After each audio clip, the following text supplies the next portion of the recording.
Hello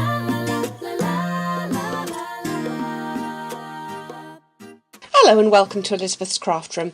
Today I'm going to do this card which is made using the Holiday Home stamp set. When I first started with Stampin' Up, I wanted a welcome to your new home card, and we finally have one, so that's what I'm going to be making today. And in particular I'm going to be showing you how to get the effect of the clouds above the houses. So let's get started with that. I'm going to do a slightly different colourway. I'm going to stick with some of the in colours today. So my base card is going to be Lost Lagoon. I'm going to need some scraps of Hello Honey and Blackberry Bliss. And I've got a piece of Whisper White cardstock, which is, let me check on my inches, 5 1/4 inches by 3 3/4 inches, which is about 9 1/2 by 13 1/2 centimetres.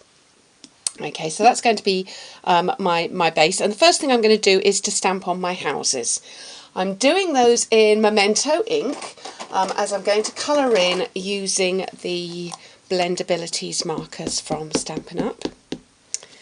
So I'm going to start off with this one down here. These are stamps, obviously, as you can see, are photopolymer, and that means that I can see exactly where I'm going with them.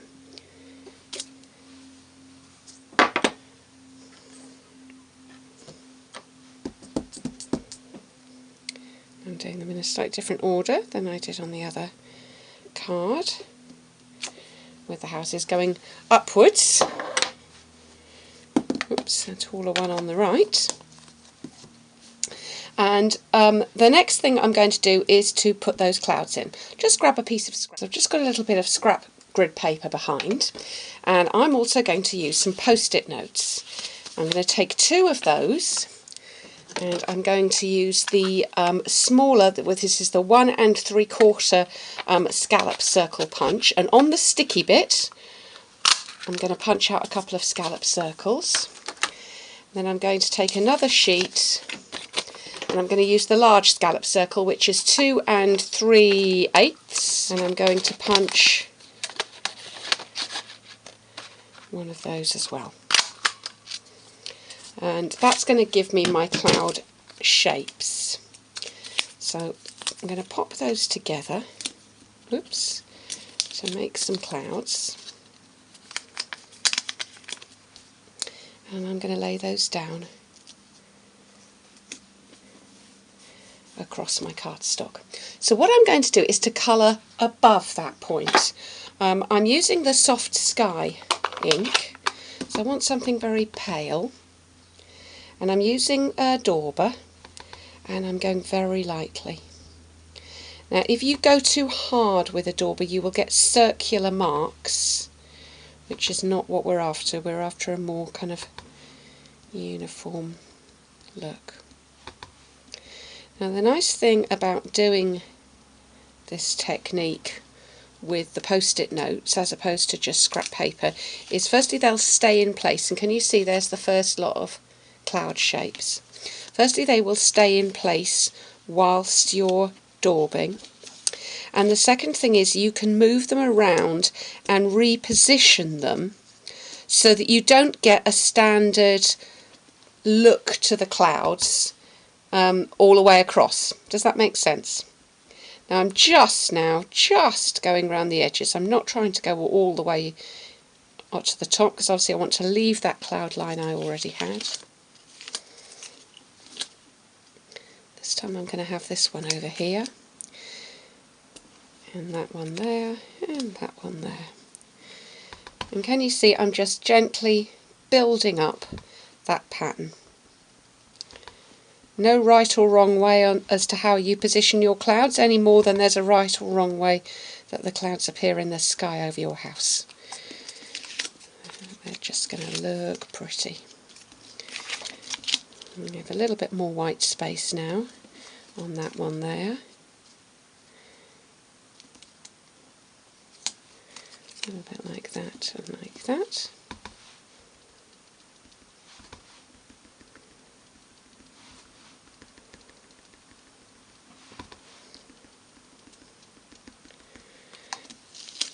when you lift them off, if there's something you don't like, you know, you can actually see where you've come from, so you can always go back and add some more in, lining your scallops up as you go, so you can see where they've come. You can see where they've come from.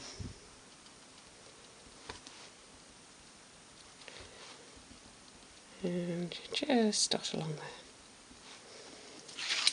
And I'm going to stop there. I'm not going to go any further down. I'm just going to leave it like that, and it gives you just that general look of clouds.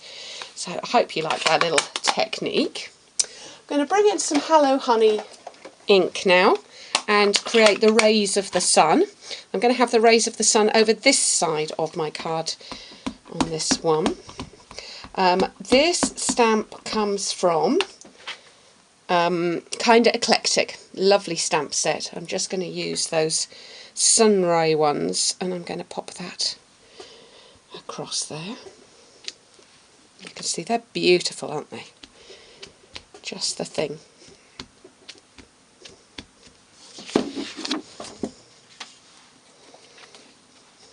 And now I'm going to do a little colouring with the blend abilities. I'll bring the camera in a little bit closer so you can see what I'm doing. Okay. So I'm going to just go ahead and colour these. I'm going to use quite a lot of neutrals because I want this to be kind of about the clouds quite a lot today. Now I'm going to use this one. Now this is one of the skin tones colours. This one is blush, and just bear in mind with those skin tones, they're not just for skin. They're nice and pale, and if you just want a soft bit of colouring, think of reaching for the skin tones. I'm not going to do an awful lot of blending today. I am using these markers as just a general colouring tool rather than actually doing a huge amount of blending. Just might do a little bit on the roofs. But what you get is you don't get the scribble lines that you would get if you were doing this with regular markers. Because the way the alcohol ink works onto the Whisper White paper, you get a nice smooth finish, which is what I'm going for here. I'm going to use a little bit of the raspberry because I'm bringing in the Blackberry Bliss. I want to see a little bit of that sort of colour, and the darkest raspberry, if this is the dark, yeah, this is the darker one, is quite similar to the Blackberry Bliss. So we'll have a little bit of that going on. I think I might use one of the lighter tones there for the chimney. A little bit over the edge. I'm going to use another of the neutrals. This one are the skin tones. This is Natural. And do the door there.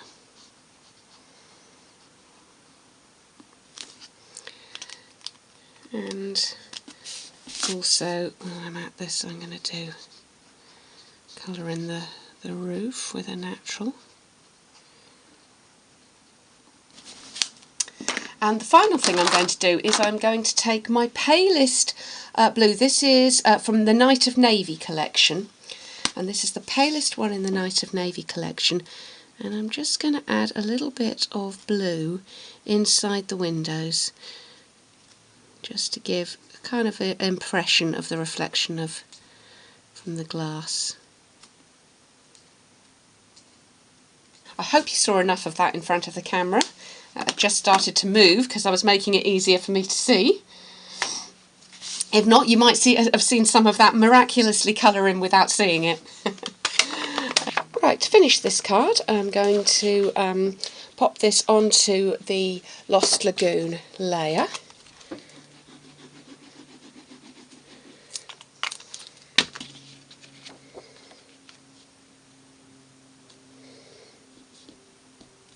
And from the stamp set, I'm going to take the Happy New Home greeting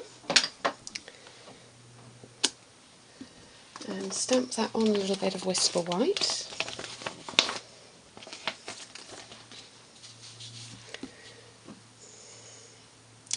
And I'm going to stamp that in the Memento ink.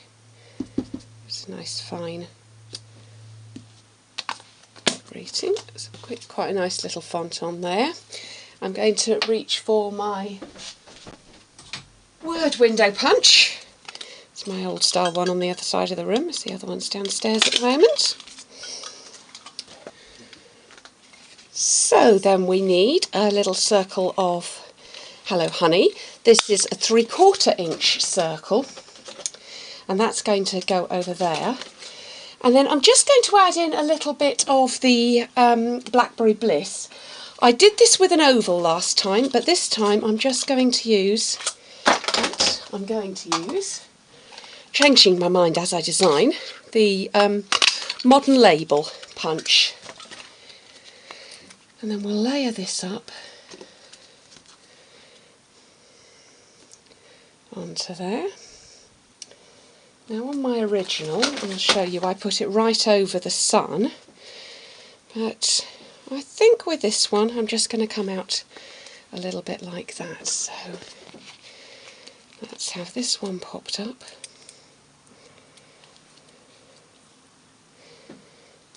There we go. A little bit of glue just on there. Another dimensional for the other end of this. Make sure my greeting's more or less straight, and we'll pop that across there. So there we go, there's my Happy New Home card. So delighted to be able to make lovely new home cards now with stamps from the Stampin' Up catalogue.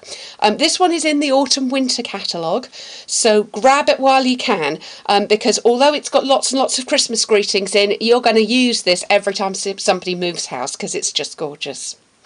I hope you've enjoyed your visit to Elizabeth's Craft Room today. I look forward to seeing you again soon.